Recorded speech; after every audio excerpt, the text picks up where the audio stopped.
Երևան քաղաքում աղտոտվածության մակարդակը աշխարհում առաջի տեղում է։ Ինչն է դրա պատճառները։ Դրա պատճառները ոչ ճիշտ կառավարման արդյունքն է։ Աղբանոցում հաճախակի հրդեհները։ Աղբավայրերի հրդեհները, որ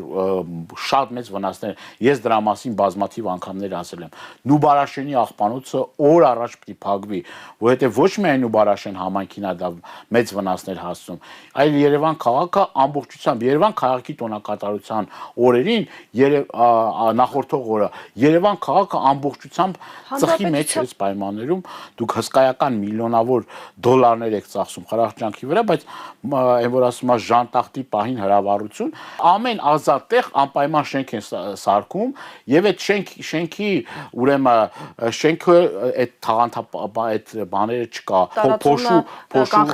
կանխելու համար այդ ցանցերը չկան, այդ ուրեմն ջրցան այդ բաները չկան, ջրի միջոցով այդ փոշին կարողանան նստեցնել գետնին, չափիչ սարքեր չկան դրված, որ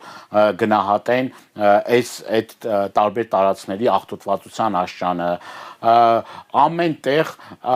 չգիտեմ, այդ աղբը այրելու կամ տերևները այրելու, մենք տեսնում ենք, որ Երևան քաղաքի սրտում այն ծառերը, որ հատվում են, այո, այդ ծառերը, որ հատվում են, վառվում են քաղաքի կենտրոնում։